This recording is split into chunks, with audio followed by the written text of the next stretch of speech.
ভিতরে যে হসপিটালে বসে থাকতে পারছি না, আমাদের সব ডাক্তাররা সবাই খুব ডিস্টার্বড। আজকে তো ওপিডি বন্ধ রাখা হয়েছে। তোরা জানিস সমস্ত ঘটনা শুনলাম, যা যা মানে সত্যিকারের ঘটনা, যেটা আরজি করের ভিতরের যে ডাক্তার তারা তাদের বন্ধু বান্ধব মারফত এটা ছড়িয়ে মানে এসছে আমাদের কাছে। অ্যাকচুয়ালি যেটা ঘটেছে সেটা হচ্ছে, আমি শুনে তো মানে বিশ্বাস করতেও নিজেকে কেমন লাগছে রে।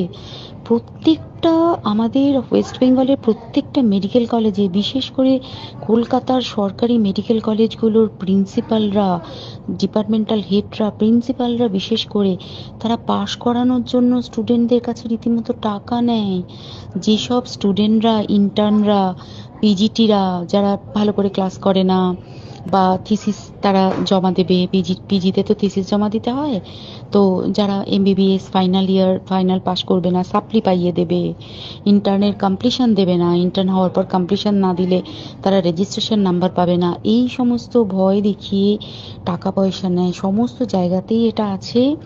এর মধ্যে সব থেকে নিকৃষ্টের থেকেও নিকৃষ্টতম হচ্ছে সন্দীপ ঘোষ, প্রিন্সিপাল, যে তোর আমাদের কি বলে আরজি কর মেডিকেল কলেজে। সেখানে ভাব যে ওনার একটা বিশাল নেক্সাস ছিল, যাতে উনি বেশ কিছু ইন্টার্ন, হাউস স্টাফ এদেরকে দিয়ে ওই নেক্সাসটা চালাতেন। তারা ওখানে একটা সেক্স র্যাকেট চালাতো, তারা একটা ড্রাগ র্যাকেট চালাতো। ড্রাগ র্যাকেট মানে ওই যে ওটাতে বলেছে না, ড্রাগ মানে শুধু ওই হেরোইন আর ব্রাউন সুগারের ড্রাগ খাওয়া বা মদ খাওয়া নয়। ড্রাগ মানে হচ্ছে যে কম দামি, কম টাকায় যে ওষুধ পাওয়া যায়, যে ওষুধ, ওষুধ না জল ভগবান জানে, সেই ওষুধের মানে কোটি কোটি টাকায় যে টেন্ডার বেরোতো, সেই ওষুধ নিয়ে ওষুধ কোম্পানিগুলোর কাছ থেকে কোটি কোটি টাকা, সেই সমস্ত টাকার একটা বড় অংশ যেত পার্টি ফান্ডে, বুঝতেই পারছিস তাহলে। সেই জন্য পার্টির একদমই কাছের উনি, পার্টির মানে একদম খোদ মানে ওপর লেভেলের একদম আসল জায়গাকার কাছে। তো এবার উনি এই যে নেক্সাসটা চালাতেন, তাতে রীতিমতো কোন ইন্টার্নকে উনি পাশ করাবেন, কোন পিজিটেকে উনি থিসিস কমপ্লিট করাবেন, সেগুলো সব ভয় দেখিয়ে টাকা নিতেন। আর তার হয়ে কাজ করতো ওই ইন্টার্ন হাউস স্টাফের একটা পুরো বড় নেক্সাস। এবার এই মেয়েটির যে পিজিটি, মেয়েটি অত্যন্ত ভালো, সে তার থিসিসটা কমপ্লিট করাবে না বলে হুমকি দিচ্ছিল। সে এটা জানতে পেরে গিয়ে বলেছিল যে আমি এরকম কোনোভাবেই মেনে নেব না, আমি এর এর বিরুদ্ধে আমি যাব এবং আমি এর বিরুদ্ধে সব ফাঁস করে দেবো। তখন তাকে রীতিমতো ধমক দেওয়া হচ্ছিল। এটা চলছিল লাস্ট 6 মান্থস ধরে।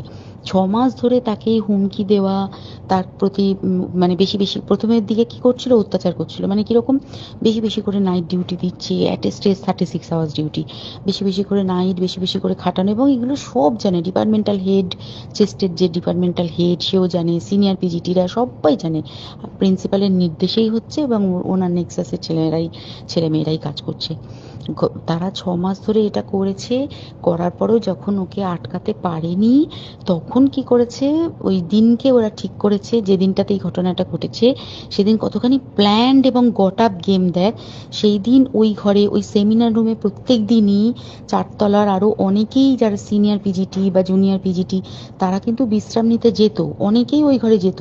সেই দিনকে ও একা, ওকে বলেছে তুমি ঘুমিয়ে পড়ো, ওকে একা রেখে এসেছে। বাকিরা কাউকে যেতে দেয়নি, বলেছে ওই ঘরে আজকে ঘটনা ঘটছে, মানে কাজ হচ্ছে, ওই ঘরে কেউ যাবে না।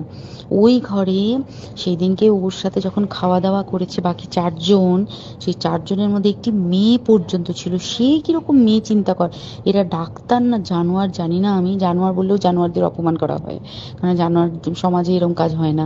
তো ডাক্তার না কি আমি বলতে পারবো না। সেই ইন্টার্ন মেয়েটি আরেকটি ইন্টার্নের গার্লফ্রেন্ড। তো তার সাথে ওই পিজিটি মেয়েটি প্রচুর ঝগড়া হয়েছে। ঝগড়া হওয়ার পরে তারা তো হুমকি টুমকি দিয়ে চলে গেছে, দিয়ে তারা বলেছে তুমি ঘুমো। এবার ও তো আর জানে না, ভালো মনে শুতে এসেছে। তারপরে তারা গিয়ে মদটদ খেয়েছে, 7-8 জন মিলে চড়াও হয়েছে। এবং তোরা জানিস যে প্রথমে তার হাত দুটোকে দুপাশে 2 জন ধরে রেখেছে, এবং সেই কাজে সেই মেয়েটিও সাহায্য করেছে, ইন্টার্ন মেয়েটি। 2 জন ওকে পা দুটোকে টেনে জরাসন্ধের মতো ছিঁড়ে ফেলেছে, মানে ছেঁড়ার মতো করে টেনেছে, যাতে পেলভিক বোন ভেঙেছে, কলার বোন ভেঙেছে। মানে কি বিপর্যস্ত মানে বিধ্বস্ত, কি নৃশংস অত্যাচার করেছে। ওকে উল্টো দিক করে শুইয়েছে, পিঠের ওপর দিয়ে বুট পরে হেঁটে গেছে, মাথাটাকে এমন থেঁতলেছে যে মানে স্কাল ফাল রাপচার হয়েছে। এই সমস্ত করার পরে শ্বাসরোধ করে তাকে মেরেছে। মেরে তারপরে আরো যেটা আরো ভয়ঙ্কর, যে একটা মৃত মানুষকে মিনিমাম ডিগনিটি দিতে জানে না।